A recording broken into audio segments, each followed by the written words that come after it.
I am Samuel Ashford, 36 years old, a pianist living in a small apartment on the outskirts of the city. My life is like a sad melody, repeating monotonous low notes ever since the day my mother left. My mother, Abigail Ashford, was a talented businesswoman, the founder of Arcadia Cosmetics and Fashion, a fashion and cosmetics empire with more than 10 branches spanning across the country. She was not only my mother, but also my teacher, my friend, and my greatest source of inspiration. But 8 years ago, a horrific fire at the headquarters took her away from me forever. Or at least that's what I once believed. From that day on, I lived a reclusive life.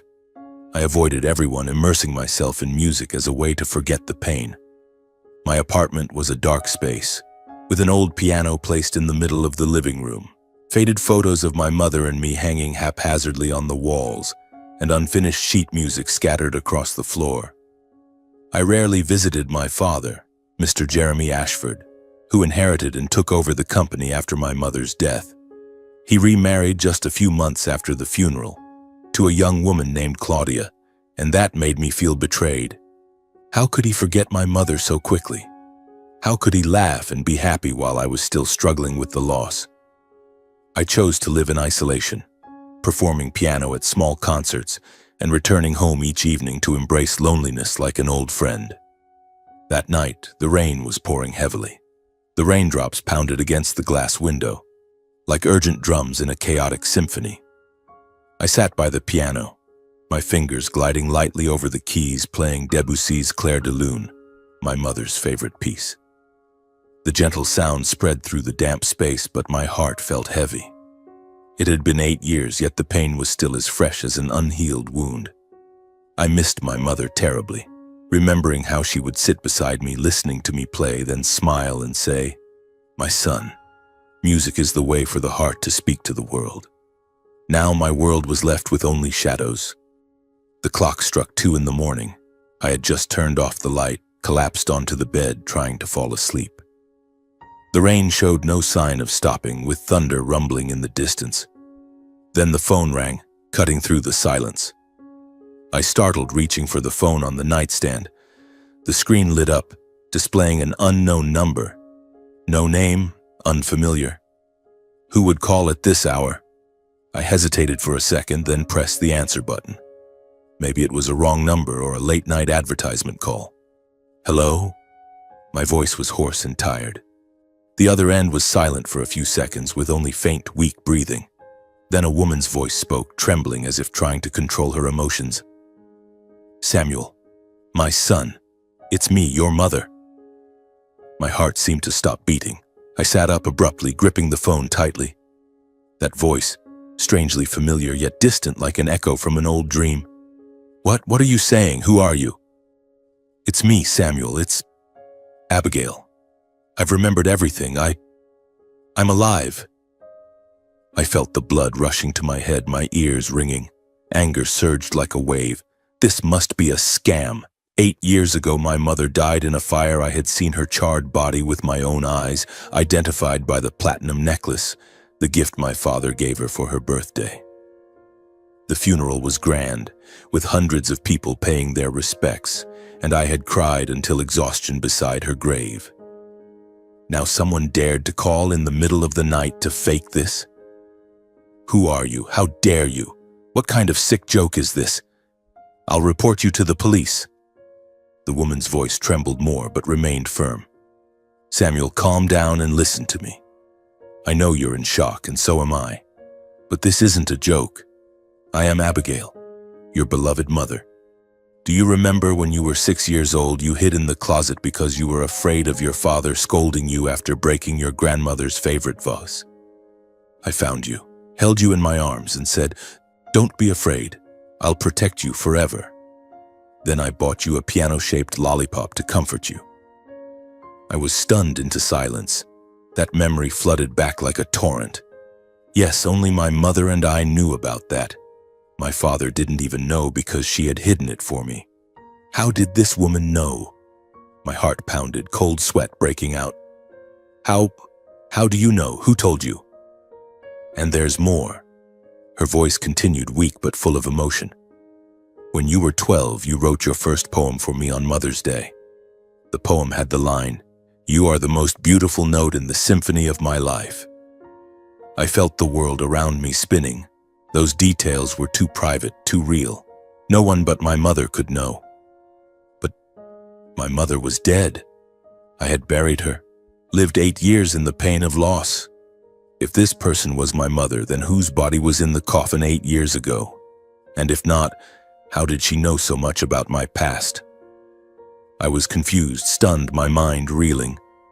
It can't be. You're lying to me. My mother is dead. The fire, everyone confirmed it. Samuel, I don't know what happened after the fire. I lost my memory. I've been wandering for 8 years, not knowing who I was. But a few days ago, I saw you on TV performing piano. The memories came flooding back. I remembered everything. I had to call you. A flicker of doubt crept into my mind, but along with it came hope. A fragile, painful hope. What if my mother was alive? What if that fire wasn't the end? I felt my heart beating faster, my breath quickening. The rain outside was still falling, but now it sounded like whispers from the past. You, what do you want? I want to see you, Samuel. To clarify everything, I need your help, and I need to know what happened over the past 8 years. I hesitated. My mind was in chaos, not clear enough to make a decision. My rational side warned that this could be a trap, but my heart desperately wanted to believe. I need time to think. I'll call back later. I hung up quickly and collapsed back onto the bed, still clutching the phone, tears streaming down my cheeks without me realizing it. I lay awake, my mind swirling with 1,000 questions. Was my mother alive? Or was this just an illusion? And if it was true, then how great a lie had I been living in for the past 8 years? I jumped out of bed, my bare feet stepping into the living room. My small apartment now felt like a dark cave, where I hid from the outside world. The rain was still pattering against the window, the wind howling through the cracks like whispers from ghosts of the past. I sat down on the floor, my back against the wall, and let the memories flood in. Tonight, more than ever, I needed to revisit those beautiful days with my mother, before everything shattered. My mother, Abigail Ashford, was an extraordinary woman. She was not just my mother, but also my life's inspiration. From a young age, I learned so much from her. I clearly remember my childhood days when my mother would take me to the headquarters office. It was a tall building gleaming under the sunlight, with colorful design rooms and the faint scent of cosmetics lingering in the air. Mother would sit at her desk, with her hair tied up high and her sharp eyes, explaining business to me. Samuel, my son, life is like a fashion collection. You need discipline to select, rigor to perfect, but above all, it must be filled with love to make it beautiful. She was disciplined but loved me dearly. Once I mischievously knocked over a bottle of nail polish in the lab, and instead of scolding me right away, she made me sit down, clean it up thoroughly, and then explained, "Every mistake is a lesson, my child. But if you don't fix it, it will spread like an indelible stain." I burst into tears, but she hugged me close and whispered, "I love you and I believe you'll do better." That was how she taught me. Discipline not to punish, but to build. She taught me to play the piano from the age of 7, sitting beside me for hours, correcting my clumsy fingers. Music is the language of the heart, Samuel. Let it tell your story. Those afternoons under the golden sunlight filtering through the curtains, my mother and I were like two friends, sharing everything from music sheets to dreams. I remember a special memory when I was 10 years old. Mother was preparing for the launch of Arcadia's new collection. She was so busy that she even forgot to eat dinner, but she still made time to read to me before bed. She told stories about strong female entrepreneurs, then said, "My son, I built Arcadia not to get rich, but to prove that women can take control of their own lives, and you will inherit that spirit." I lay in her arms, feeling her warmth and the familiar scent of her perfume, a blend of vanilla and rose that she had mixed herself. In those moments, the world seemed perfect. Mother was the pillar of the family, the company, and me. My father, Jeremy, who was then the chief accountant at Arcadia, often came home late, leaving her to handle everything alone. But she never complained. "Love is silent sacrifice, my child," she once said. Then those beautiful memories suddenly shifted to darkness. I closed my eyes, trying to push them away, but they still flooded back. The fire 8 years ago, that fateful night that took my mother away. It was a hot summer evening. I was home alone practicing piano for an upcoming performance. The phone rang and my father's voice came through on the other end, calm to the point of coldness. "Samuel, something's happened. Your mother is trapped in the fire at the company headquarters." My heart seemed to stop. I didn't know what to do. I rushed out, hailed a taxi to the scene. When I arrived, a horrific sight unfolded before me. The Arcadia building engulfed in a sea of flames, black smoke billowing into the sky, the blaring sirens of fire trucks. Employees were running in chaos, some severely burned and being loaded into ambulances. I ran closer, shouting, "Mom, where are you?" My father stood there, his face pale but his voice steady. "She was in the research room. They say there was an electrical malfunction. The fire spread quickly." I couldn't believe it. Mother was always careful. The research room was where she spent hours developing new products, safe, environmentally friendly cosmetics. How could something like that happen? The police and firefighters worked through the night, and by the next morning they announced 4 people dead, including a charred body identified as my mother. The reason? The platinum necklace, the gift my father gave her for their wedding anniversary, still intact around the victim's neck. It gleamed under the morgue lights like a cruel reminder of the loss. My father and I were the ones who went directly to sign the identification papers. The morgue was cold, the pungent smell of formalin making me nauseous. The body lay on a metal table, blackened beyond recognition. Only the necklace served as proof.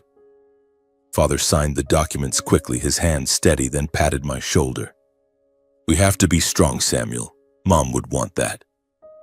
I cried until exhaustion, kneeling beside the body, whispering, "Mom, why did you leave me?" How could I accept it? Mom, the strong, loving woman, now reduced to ashes. Afterward, my father organized a grand, elaborate funeral. Hundreds came to pay respects, business partners, Arcadia employees, family, friends. The walnut coffin gleamed, covered in white flowers, and Father's eulogy echoed. Abigail was a wonderful wife, a brilliant entrepreneur. She will live forever in our hearts. I stood there, tears silently falling. After my mother's funeral, my father stepped up to take full control of the company. He became the chairman of the Arcadia Group. Then, just a few months later, he remarried Claudia, a young, beautiful woman nearly 20 years his junior.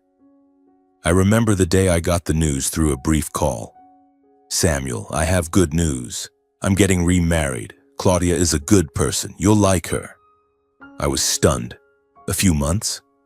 My mother had just been laid to rest, her ashes not even cold, and he had already found a replacement. I attended the wedding, but my heart was full of resentment. Claudia smiled radiantly, hugging me as if we had been family for ages. "Samuel, I'm so happy to be your mother." I nodded politely, but in my heart I knew one thing. She could never replace my mother, Abigail. From after that wedding, I lived even more reclusively. I rarely visited home, avoiding family gatherings. Father called a few times, his voice reproachful. "Son, I understand you're hurting, but life must go on." Go on. For me, life had stopped the day my mother left. I felt my father was too cold, insensitive. How could he forget my mother so quickly? How could he laugh happily beside Claudia while I was still grappling with loneliness? I spent the past 8 years burying myself in music. I kept old photos of my mother on the bookshelf, dusting them weekly like a ritual. Every evening I played the piano, imagining her sitting beside me, listening. But now the call from that woman has shaken everything. She knew memories that only my mother and I shared. That voice, weak but warm, strangely like my mother's. Could it be that my mother is still alive? Could it be that the fire 8 years ago was no accident? I stood up, went to the bookshelf and took down the old photo album. Pictures of my mother and me laughing in the park, a photo of her teaching me to mix simple cosmetics, and one of her hugging me after my first performance. I sat down at the piano, my fingers gliding over the keys. A sad melody rang out, blending with the sound of the rain. That night I didn't sleep. In my heart, a hope began to flicker. After 3 days of agonizing, I couldn't bear it anymore. That afternoon, the sky was overcast and gray. I sat by the window, picking up the phone. My hand trembled as I dialed. The phone rang a few times, then the woman's voice came through, weak but full of hope. "Samuel, you've called back." "Yes," I said, my voice dry and raspy. I need to confirm the truth. Who are you? How do you know about my past?" "I understand you're confused," she replied, her voice trembling. "So am I. But we need to meet. I'll tell you everything. Let's meet at a small cafe on the outskirts, somewhere quiet. The Old Oak Cafe on Elm Street. Tomorrow at 2 in the afternoon?" I hesitated. The outskirts, far from the center with few people around. Was it safe? But then I thought, if it was a trap, I could call the police, and if it really was my mother. "All right, I'll be there." After saying that, I hung up, feeling like I'd just jumped off a cliff. My heart pounded, cold sweat breaking out. I spent the entire evening preparing, wearing a dark coat, bringing a spare phone, even considering asking a friend to come along, but deciding against it. This was personal, painful. That night, my sleep was fitful, filled with nightmares. I dreamed of my mother standing in a sea of fire, waving to me, then disappearing into black smoke.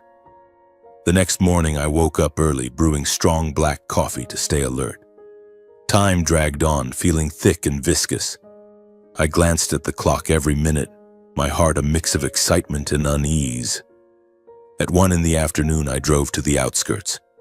Elm Street wound long and twisting, lined with dense ancient trees on both sides. The Old Oak Cafe was tucked away behind an old wooden fence. I arrived early, choosing a secluded corner table near the window to observe. The cafe was quiet, with only a few scattered customers. An old man reading the newspaper, 2 young girls giggling. I ordered coffee, gripping the cup tightly, my eyes fixed on the door. Every time the doorbell jingled, my heart skipped a beat. A man walked in, not her. Then a couple, not her either. Time passed. It was already 2 o'clock and still no sign. I started to doubt. Maybe it was a prank or she got scared. But then, the bell jingled again. A woman stepped in, her gait slow and strangely familiar. She wore a long coat, a scarf covering half her face. My heart raced wildly. She looked around, then approached my table. When she sat down, I finally saw her face clearly, covered in deep burn scars, skin wrinkled and crisscrossed with wounds. I froze, my mouth stammering. Who are you?" She didn't answer right away, but pulled an old scratched silver ring from her bag and placed it on the table. My heart seemed to stop. It was the ring I'd given my mother for her birthday 20 years ago when I was 16. The ring had "Beloved Mother" engraved inside. "You gave me this, remember? I've kept it even though it's worn." I picked up the ring, my hand shaking. Yes, this was exactly the ring I'd given her. How do you have this ring?" "My son, I know you're scared, but I am Abigail. I am your mother. Do you remember when you were 8, we went on a picnic by the lake? You caught a blue butterfly, then cried because it flew away. And the scar on your forehead," she said, pointing to my brow. "From falling out of a tree when you were 9. I bandaged it for you and comforted you all night." Emotions burst forth. I couldn't deny it anymore. This was my mother, Abigail Ashford, the one I'd thought was lost forever. Tears welled up, choking me. "Mom, you're alive? How is this possible?" She reached out to wipe my tears, a familiar gesture that filled me with indescribable happiness. "It's me, my son. I'm back." We embraced tightly, tears streaming down our faces. 8 years of separation, 8 years of pain, now bridged by a warm hug. The cafe blurred in my vision, leaving only my mother's warmth. She was thinner, weaker, but still my mother, the strong woman who had taught me everything. After that embrace, we sat back down, holding hands tightly. I told her about the past 8 years, my solitary life, music as my refuge, and my resentment toward my father. She listened, her eyes red and teary. "I'm sorry, Samuel. I didn't remember anything. After the fire, I wandered, amnesiac. I lived like a nameless person doing whatever to survive. But when I saw you on TV playing the piano, everything came flooding back." I looked at my mother, her eyes glistening with tears, the scars on her face like cracks wrought by time. We were still sitting in that small cafe, now even quieter, with only the gentle background music echoing softly. I gripped her hand tightly, that warm sensation like a fragile dream that could shatter at any moment. "Tell me, Mom. Tell me everything. What happened? Why did you disappear?" Mom took a deep breath, her voice trembling as if trying to gather the shattered fragments of her memories. She began to recount slowly, each word like a knife slicing into the past. "My memory, they're so disjointed, Samuel. They return in pieces like puzzle fragments carried away by the wind, but I'll try to tell it all." She paused, gently stroking the rim of her now cold coffee cup. Before the fire, I sensed something was wrong in the company. Arcadia was thriving, with revenues soaring thanks to the new products. But when I checked the books, I discovered manipulation. Internal contracts had been altered, some expenditures unclear. I suspected a plot to seize control. Someone was trying to push me out of my founder's position. I listened intently, my heart pounding. This was the first time I'd heard about these troubles in the company. Mom had never told me about any issues. She always maintained a perfect image for me. A strong businesswoman, unshakable. "Who, Mom? Who did it?" Mom shook her head, her eyes distant. I wasn't sure at the time, but I decided to investigate. That fateful night, I stayed late in the research room alone. That room was my favorite place, with test tubes, cosmetic samples, and stacks of documents. I sat there until late, reviewing evidence, verifying recent anonymous investments. Large sums of money were flowing into the company, but not through official channels. I thought it might be money laundering or something worse. Her voice grew quieter, as if reliving the moment. I pictured the scene. Mom sitting under the fluorescent lights, papers scattered across the desk, her sharp eyes scanning every figure. She was always careful, disciplined, habits that had saved her many times in business. Then I found evidence. A large profit had been secretly transferred to someone's personal account, an enormous sum, enough to buy a mansion. I was noting it down when suddenly the lights went out. I held my breath, suspense rising like in a horror movie. "Then what, Mom?" A loud noise echoed from the hallway. She continued, her voice shaking, like heavy footsteps. I stood up, my heart racing, and called out, "Who's there?" But darkness enveloped everything. I reached for the flashlight, but before I could, a dark figure lunged at me. I was attacked unexpectedly, a hard blow to the head. The pain was excruciating, Samuel. I passed out before realizing who was behind it. Tears streamed down my face. I hugged her tighter, feeling her body tremble. For 8 years I'd thought she died in the fire, but it turned out she was targeted. Someone had tried to kill her. "Mom, what happened after that?" Mom wiped her tears, her voice weak. When I woke up, I found myself lying outside the building on the damp grass. My head throbbed like it was being hammered, my face burned raw. I don't know who got me out there. Maybe the attacker, or someone else. Before me was the sight of the research room engulfed in flames, black smoke billowing. Sirens wailed in the distance, but I remembered nothing. I didn't know who I was, why I was there. My memories were gone, erased clean. In panic, I stood up and ran, not daring to look back. I imagined the scene. Mom, the woman who once ran an empire, now lost in the dead of night, fire raging behind her. That pain made my heart ache. How did you survive 8 years? 8 long years? My mother sighed, her eyes gazing out the window where the afternoon sky was darkening. The days that followed were hell, my child. I wandered aimlessly, drifting from place to place, no documents, no money, no memories. I took odd jobs to get by, washing dishes in diners, sweeping at markets, even selling newspapers on the street. There were days I slept under bridges, freezing cold with cars roaring overhead. On rainy nights, I'd curl up on a park bench, soaked and starving. I thought I was just a homeless person, nameless, without a past. Sometimes flashes in dreams, images of a boy playing piano. But I couldn't remember who it was. My heart twisted in pain. Mom, Abigail Ashford, the successful businesswoman, living like a beggar. I hugged her, tears soaking her shoulder. Mom, I'm sorry, I didn't know. I thought you were dead. She stroked my hair just like in the old days. It's not your fault at all. The fault is mine for not being able to remember you. But fortunately, a few days ago, while I was waitressing in a small bar on the outskirts, I watched TV. A concert was broadcast and you appeared, playing the piano, the clair de lune that I taught you. Your face, your smile. Memories flooded back like a torrent.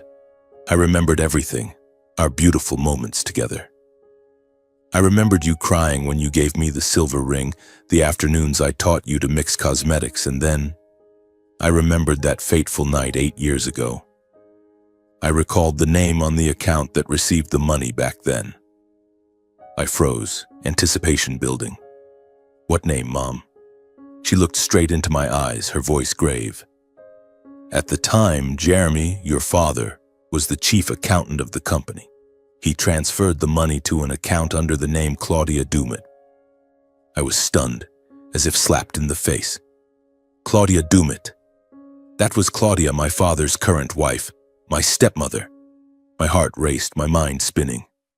It can't be. Claudia, she's involved? Mom nodded, her eyes full of pain. I don't know the details, but the amount was huge. Perhaps a reward for the plot. Samuel, I think your father was involved in the fire 8 years ago. I stood up, pacing the cafe, trying to control my emotions. It all connected. Father taking over the company quickly, remarrying Claudia just a few months later. I immediately recounted to Mom everything that happened after the fire, my voice trembling. After the blaze, 4 charred bodies were found. You and Father went to the morgue to identify your body through the platinum necklace, the gift Father gave you. The body was burned beyond recognition, but the necklace was intact. Father signed the papers, then organized a grand funeral.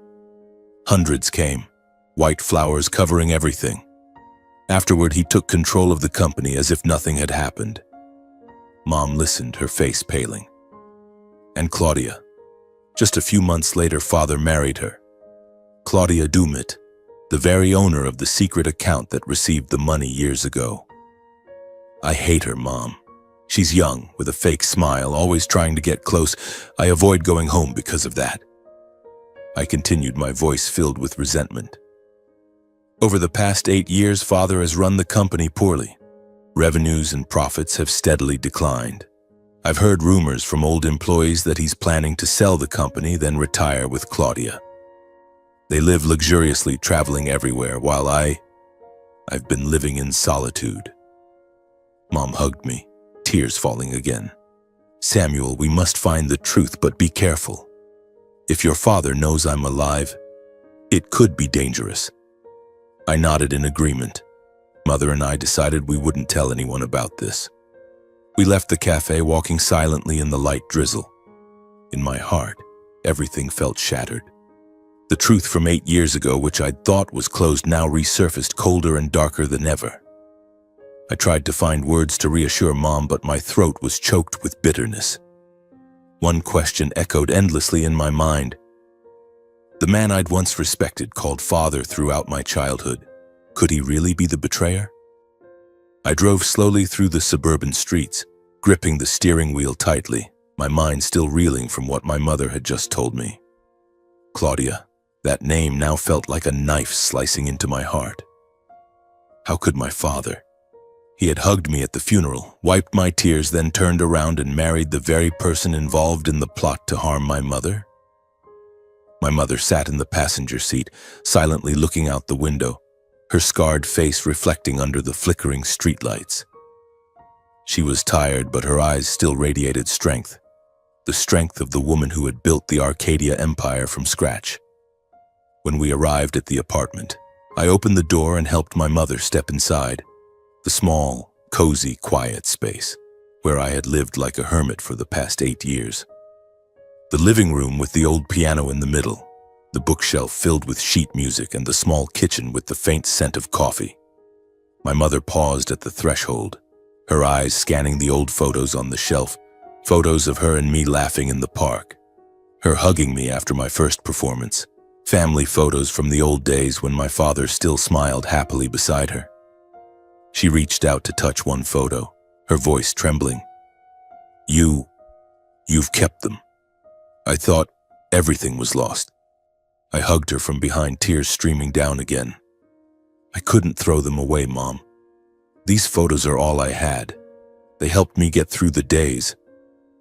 We sat down on the sofa and I brewed hot tea for her. She took a sip, then continued recounting details she hadn't finished at the cafe. Those wandering days, I had terrible headaches, Samuel. Memories came back in bursts like migraines. Sometimes I'd sit on a park bench watching children play, then suddenly remember you, the little boy with the small piano. But then the pain would hit, erasing everything. I thought I was going crazy. I listened, my heart twisting in pain.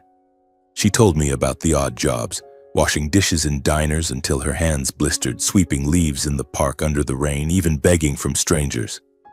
One night I lay under a bridge listening to the river flow, wondering why my life had come to this. But I didn't give up. Deep down I knew something was waiting for me to return. I played the piano for her, Chopin's Nocturne, the piece she had taught me when I was young. My fingers glided over the keys, but my mind was in turmoil. My father, the man I had once respected, was now a suspect. He had transferred money to Claudia, then married her. Could the fire have been his plan? Whose body was that? I stopped playing, my mind spinning with a barrage of questions. The days after my mother returned were a mix of strangeness and warmth. She was still very tired, her body weak after 8 years of wandering. She slept a lot, but her sleep was fitful, sometimes waking in panic from fragmented memories. One night she screamed in her dream, "Fire! Fire everywhere!"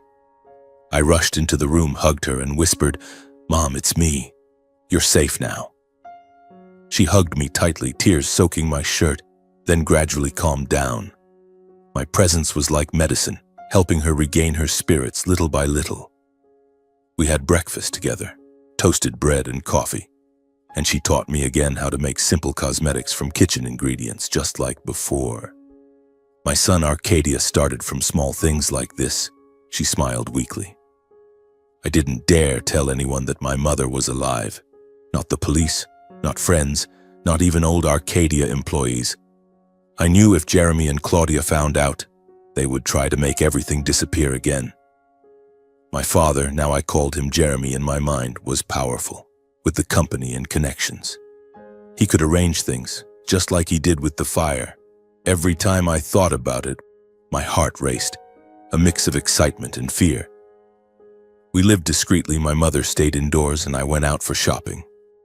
Then one evening, as we sat by the window watching the rain fall, my mother held my hand, her voice firm. "We can't hide forever, my son. We have to reclaim the company and the truth. Arcadia is mine. It's your inheritance. Jeremy stole it and we have to take it back." I nodded, filled with determination. "But how, Mom? We have no evidence." She smiled, her eyes sharp again. "We'll plan step by step." Mother and I began devising a plan, sitting for hours at the kitchen table with paper and pen. We drew diagrams, listed steps, carefully, discreetly, like a thrilling game of cat and mouse. First step, gather information. I would go to the company, approach Jeremy. Mom would secretly contact old friends. My heart pounded every time I thought about it. If discovered, everything would collapse. The next day, I dressed in a formal suit and drove to Arcadia headquarters, the gleaming high-rise I had once avoided. My heart was pounding, cold sweat breaking out. I entered the lobby. Employees recognized me and greeted politely. "Mr. Samuel, long time no see." I forced a smile, took the elevator to the top floor, the chairman's office. Jeremy was sitting behind a large desk, papers scattered everywhere. He looked up, surprised. "Samuel, what brings you here?" I sat down, trying to keep my voice calm. Outwardly, I said I wanted to join the company. "I think it's time to get involved, Dad. Music isn't enough to make a living." He smiled, patting my shoulder. "Good, my son. I've been waiting for this day." We chatted casually about revenues, new products. But my real intention was to plant a recording device, a small one I had bought, capable of recording continuously for weeks. While he turned to brew coffee, I stood up, pretending to admire the books on the shelf. My hand trembled, heart beating like a drum. I slipped the device into a crevice among old books, out of sight. Done. My father was busy with the coffee, unaware. I left the office, a mix of relief and anticipation. If he said anything incriminating, we'd have evidence.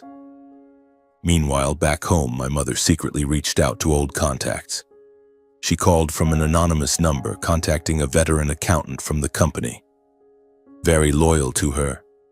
"I need the recent financial reports," she whispered.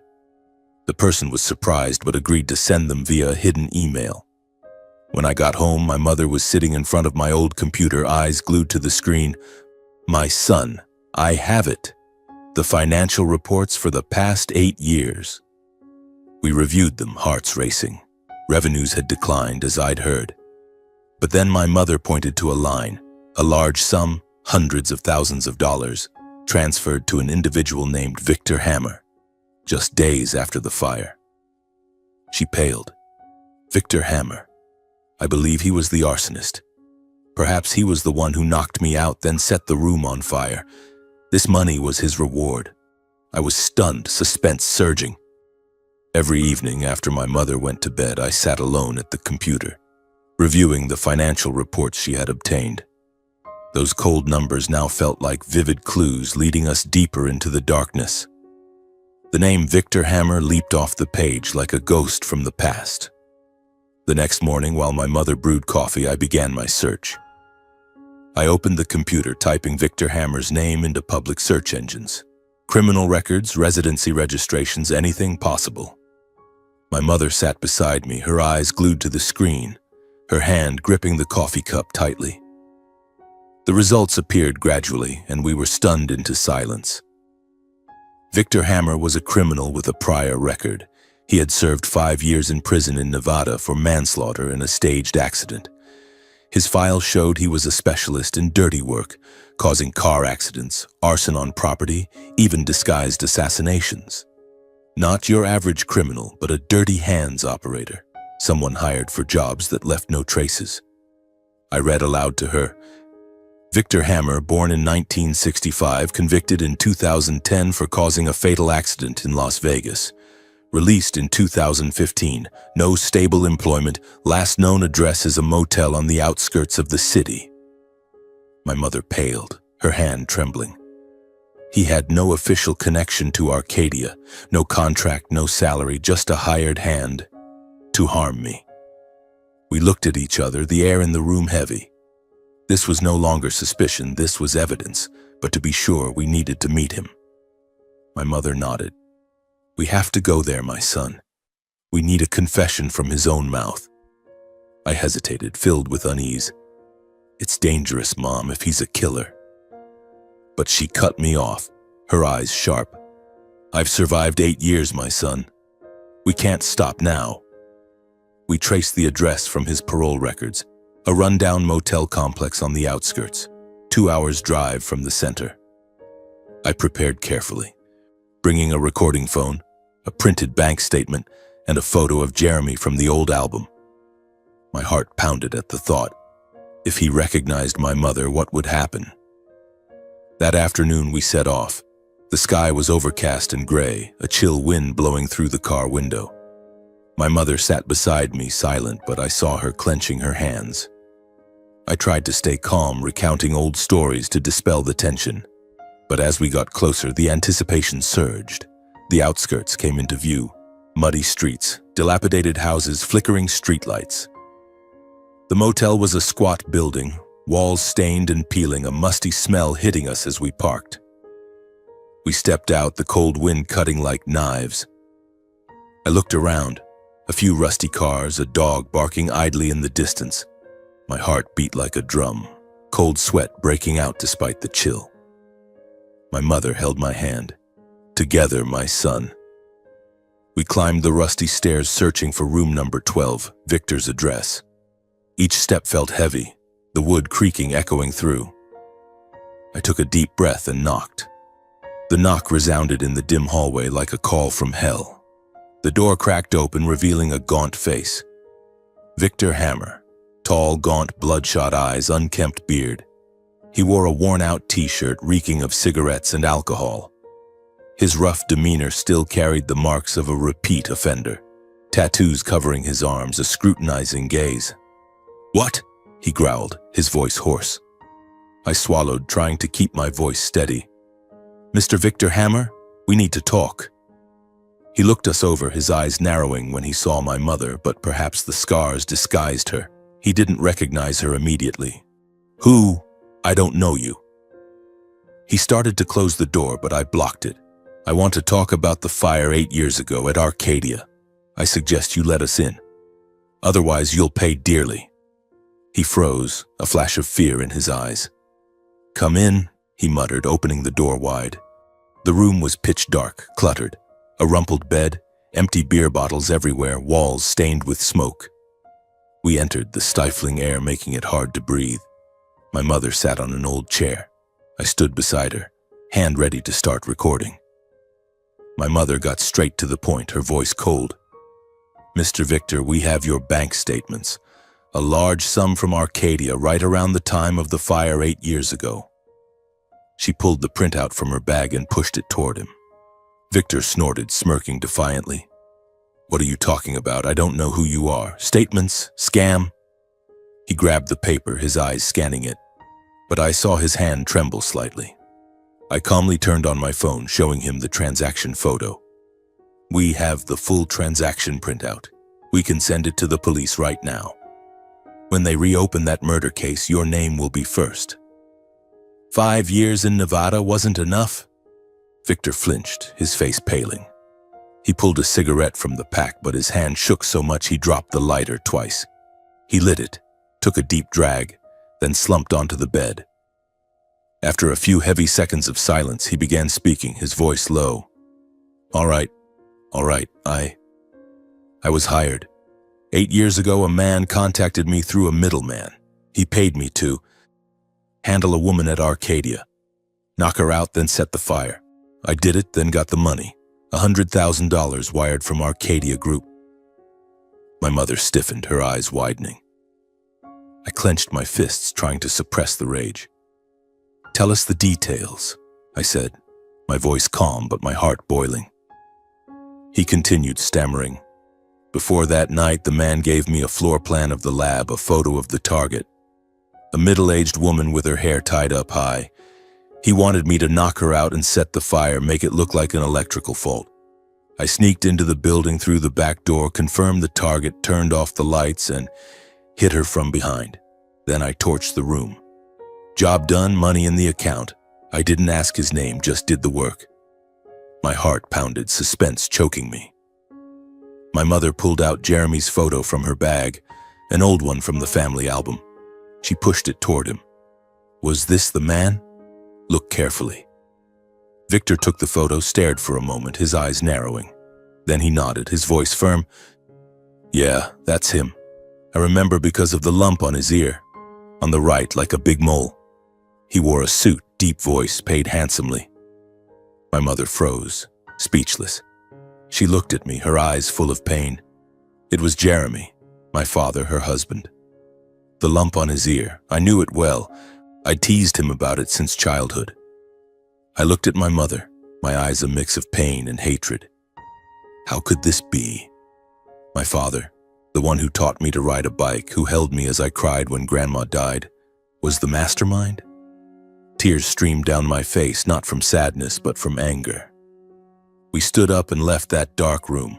Victor muttered, "Don't call the cop. I've told you everything." But we didn't respond. The wind blew through the rusty hallway, cold as a blade. On the way back, mother and son were silent, lost in thought.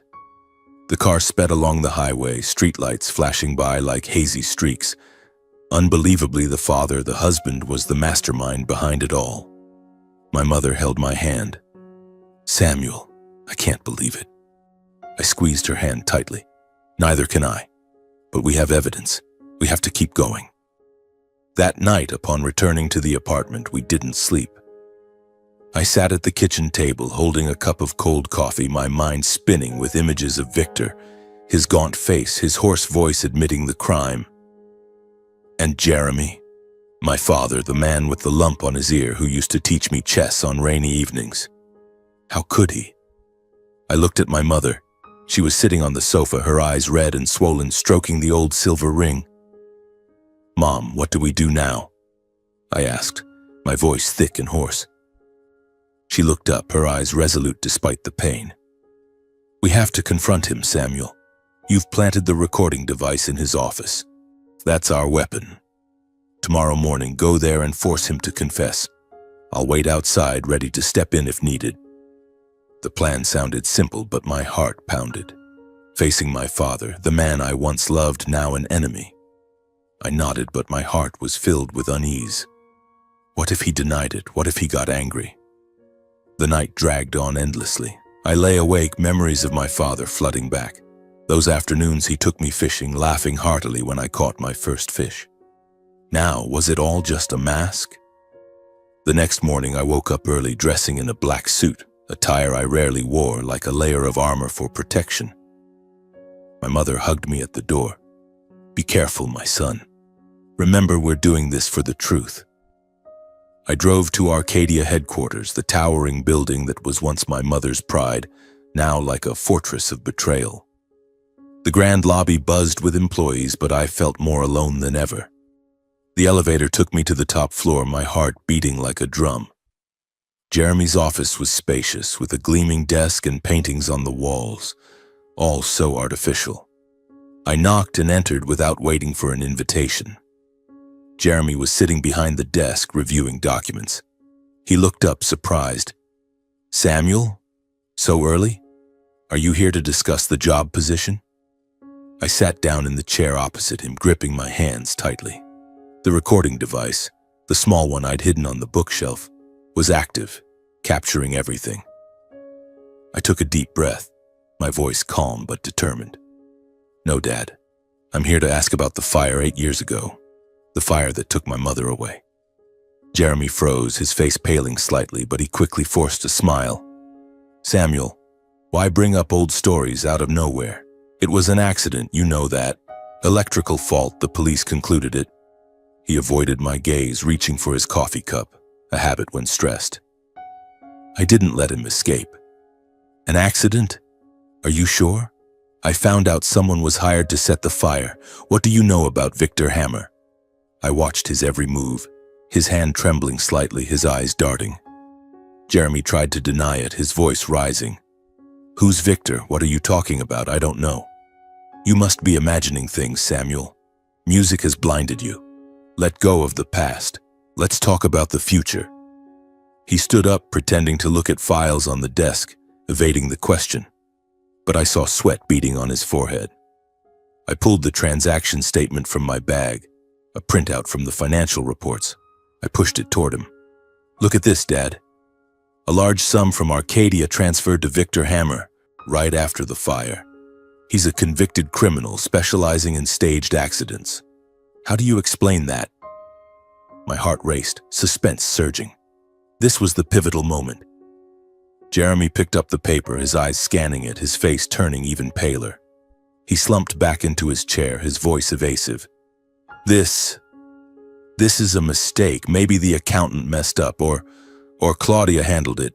She helps me with finances. It wasn't me." He shifted the blame, his eyes avoiding mine.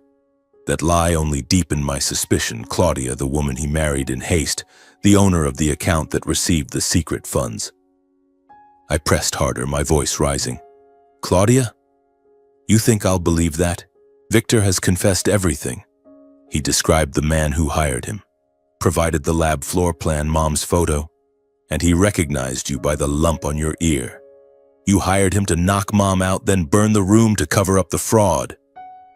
I stood up, pointing at him, tears streaming down from anger.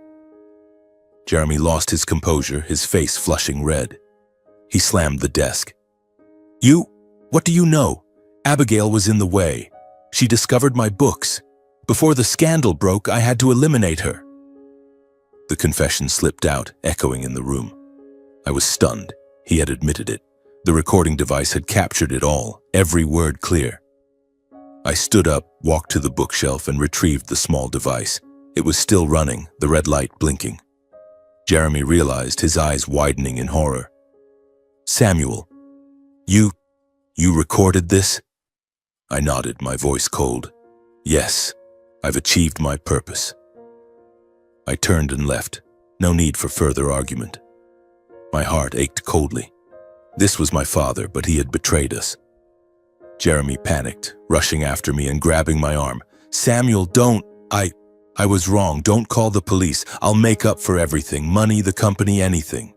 Please forgive me." He knelt down, tears streaming, his voice pleading pathetically. I paused, looking at him, the once strong man now like a defeated soul. At that moment, the door opened. Abigail, my mother, stepped in, her posture resolute despite her scarred face. She had been waiting in the hallway as planned. Jeremy was terrified beyond measure, his face ashen as if seeing a ghost. "Abigail, no, impossible, you're dead." He backed away, bumping into the desk, items scattering everywhere. He collapsed completely, slumping to the floor, muttering, How are you alive?" My mother looked at him, her eyes full of pain but steadfast. "Jeremy, you tried to kill me. For power, for money. But in truth, I didn't die." I stood beside her, squeezing her hand. "You'll have to pay the price. For Mom, for me, for everything." We left, leaving Jeremy in a state of panic and despair. He shouted, "Don't! Please forgive me!" But the door closed, his cries echoing behind us. We stepped into the elevator, my heart a mix of relief and sorrow. The counterattack had succeeded, but the cost was a shattered family bond. My mother and I stepped out of the Arcadia building, the afternoon sun shining through the glass, but my heart felt ice cold. A few company employees passed by us and then turned back to look. It seemed they had recognized my mother through the deep scars etched on her face. Mom remained silent, gripping my hand tightly, her eyes red and swollen but resolute. We headed home, not saying a word the entire way. The scenery outside flashed by, bustling streets, people hurrying about their daily lives. But for me, the world had changed forever. My father, who had once been the pillar of the family, was now nothing but the shadow of a betrayer. Upon arriving at the apartment, Mom slumped onto the sofa and sighed. "Samuel, we've done the right thing, but it still hurts." I hugged her, tears streaming down. "I know, Mom, but the truth had to be revealed. We can't let him continue harming others." A few days later, my mother and I decided to take action. We compiled everything onto a USB drive and a handwritten letter explaining the entire affair. My heart pounded at the thought. Once sent, there was no turning back. But Mom held my hand. "My son, this is justice. I've lost 8 years. Don't let anyone else suffer." I nodded, drove to the local police station, and handed over the full recordings and financial records to the investigators. The officer who received the files widened his eyes upon hearing the summary. "This is a serious allegation, Mr. Ashford. We'll investigate immediately." I left the station feeling relieved but still anxious. The game was now in the hands of the law. Just a few hours later, everything exploded. The police acted swiftly, like a storm descending. I turned on the local news channel and the scene unfolded. Police raiding the Arcadia office, employees scattering in panic, papers flying everywhere. They searched every drawer, every computer, seizing stacks of documents, fraudulent ledgers, forged contracts, and evidence related to the murder plot. The media swarmed in, cameras flashing, reporters crowding outside the door. Then the footage shifted to Jeremy's private home, the large house where he and Claudia had lived luxuriously for the past 8 years. Police broke down the door, searching every room, confiscating laptops, phones, and hidden cash stashes. My heart raced, a mix of suspense and satisfaction. Finally, the truth was exposed. Justice had spoken. Jeremy was arrested on the spot at the company headquarters in full view of the employees and media. I imagined the scene, him sitting in his office, face pale as the police burst in. "Jeremy Ashford, you are under arrest for suspicion of conspiracy to murder and financial fraud," the officer declared. The Arcadia employees, those who had once been loyal to my mother, stood outside, whispering and staring in astonishment. Reporters crowded around, microphones thrust forward. "Mr. Ashford, do you have anything to say?" Jeremy bowed his head, silent, only muttering something under his breath. The image of him being led to the police car in handcuffs spread across social media. I watched the clip over and over, my heart aching. This was my father, the one who used to hold me to sleep when I was afraid of thunder. But now, he was a criminal. News of the case spread rapidly, shocking the business world and the press. Major newspapers ran front-page headlines. "Scandal at Arcadia, chairman arrested for plotting to kill ex-wife." TV channels interviewed experts. This is a major shock to the cosmetics industry. Abigail Ashford, the legendary founder, might still be alive. Social media erupted. The hashtag Arcadia scandal trended in searches, people sharing the story and commenting angrily. I read the comments. Who knew such dark schemes lurked behind the empire? My heart pounded with anxiety. Would people believe us? But then support flooded in. From my mother's old employees sending messages, "We've always believed in Ms. Abigail." Meanwhile, Claudia, my stepmother, tried to flee but was arrested at the airport as she prepared to leave the state. I learned about it through the news. She had bought a one-way ticket to Mexico, her suitcase stuffed with cash and fake documents. But the police had been tracking her and swooped in during check-in. The arrest video went viral, Claudia struggling, screaming, "I'm innocent! This is a conspiracy!" But they handcuffed her and led her away. Further investigations confirmed Claudia's involvement in the crimes. She was the recipient of the secret funds, helped Jeremy cover up the fraud, and even knew about the plan to harm my mother. She was charged as an accomplice, sentenced to prison for participating in the crimes and embezzlement. I imagined her in jail, her fake smile gone, replaced only by fear. Jeremy faced a slew of charges: conspiracy to murder, financial fraud, falsifying business records. The preliminary trial proceeded quickly. His lawyer tried to defend. "This is a misunderstanding. Mr. Ashford is the victim of a plot." But the evidence was overwhelming. The recording, statements, Victor's testimony. He sat in the defendant's seat, face gaunt, no longer exuding authority. I watched the live broadcast, my heart tightening at the sight of him, looking haggard, eyes full of regret. But I turned away. Justice had to be served. My mother and I were invited by the police to cooperate with the investigation, providing additional evidence and key testimonies. We went to the station a few times, recounting the details. From the strange call to the meeting with Victor, Mom was calm, her voice steady. "I lost 8 years, but now I want justice." I described the recording, my voice trembling. The officer nodded. "You're very brave. Thanks to you, the case has been cracked." At Arcadia, the board of directors convened an emergency meeting, announcing the temporary suspension of Jeremy's position and the restoration of my mother's founding rights. The meeting was tense, but the majority supported it. They remembered her as the one who built the company. Mom entered the boardroom and everyone applauded. She smiled. "I've returned to save Arcadia." I stood beside her, proud but emotional. Images of my mother and me appeared on news broadcasts as symbols of justice and truth revealed after 8 years of concealment. Reporters interviewed, "Samuel, how do you feel?" I replied, "Painful but relieved. The truth has prevailed." Mom on TV, her scarred face radiant. My mother stood before the media affirming that she would rebuild Arcadia on a foundation of honesty and humanity, qualities her husband had lost. She declared, "Arcadia is not just cosmetics, but trust. I will rebuild it, focusing on women and charity." Everyone applauded and I hugged her. "You've done it, Mom." That scene unfolded right in front of the Arcadia headquarters under the golden afternoon sunlight. Cameras flashed incessantly, reporters crowding with microphones extended toward my mother. She stood tall, despite the scars on her face from the fire years ago, but her eyes shone with vitality. I stood beside her, my heart filled with pride mixed with emotion.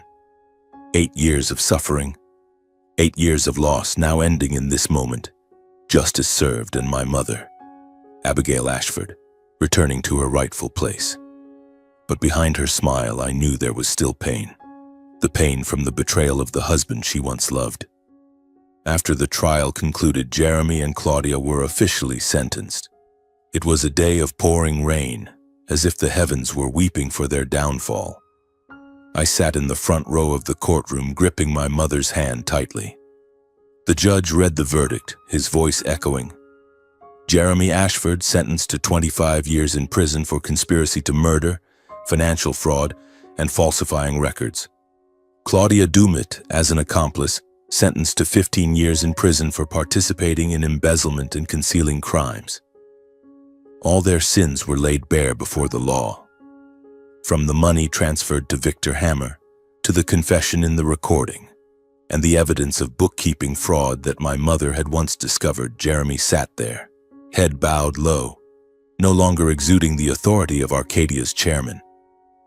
He looked at me one last time, his eyes full of regret, but I turned away. Claudia sobbed and screamed, "I'm innocent!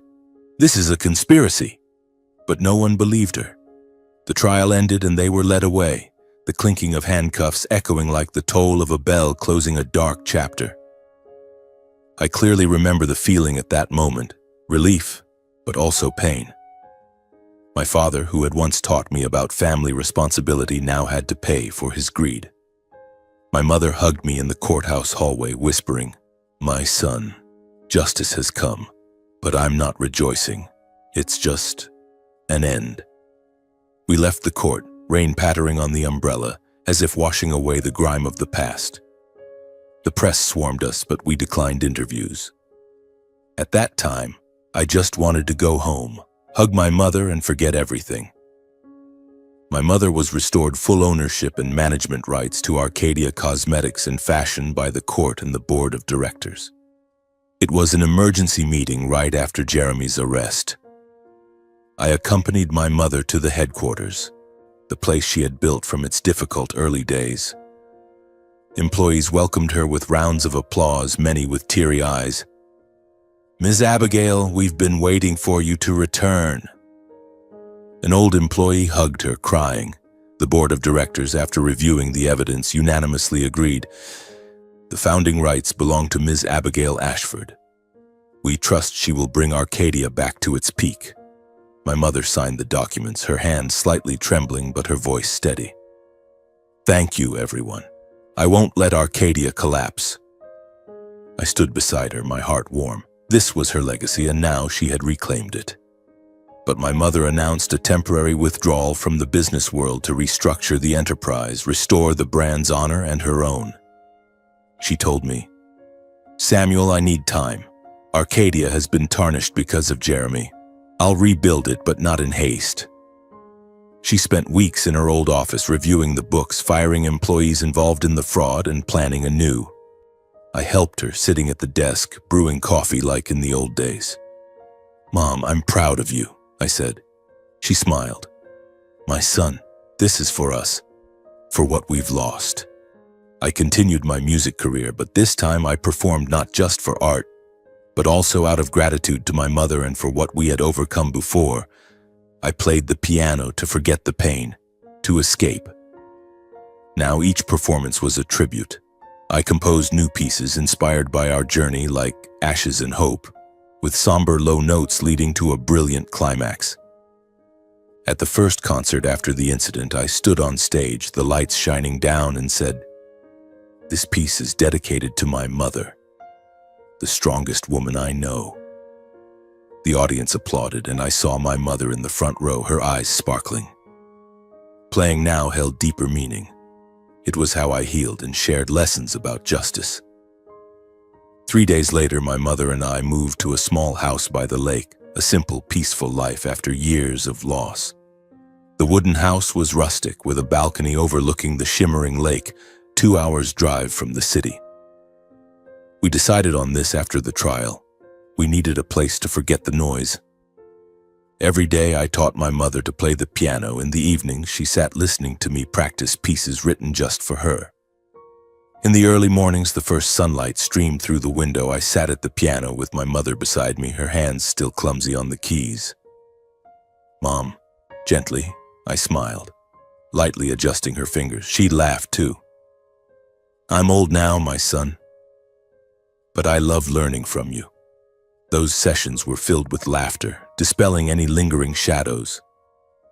As night fell by the fireplace, I played a new piece, Mother's Song, inspired by childhood memories. My mother sat listening quietly, eyes half closed, tears rolling down. "It's so beautiful, Samuel. It feels like it's embracing me." Those moments were healing balm, helping us reclaim the peace we had lost. After my mother handed over daily management to the new team, Arcadia began to revive, focusing on charitable activities supporting women in need and victims of violence. Though no longer directly running it, she still provided clear direction.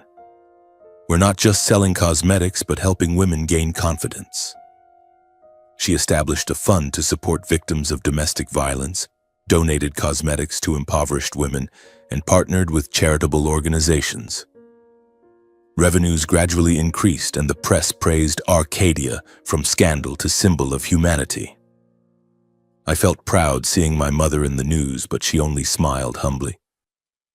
"This is for people like me, who once lost everything but stood up again." In one interview I shared, "Justice isn't just for revenge. It's to reclaim the humanity we lost when hurt." It was a TV interview after Arcadia launched a new collection. The reporter asked, "What have you learned from the incident?" I replied, my voice emotional. "Justice is healing. We didn't seek revenge on Jeremy, but to find ourselves again. Over 8 years I lost my mother, lost faith. Now I've found it back, thanks to justice." I shared my lesson.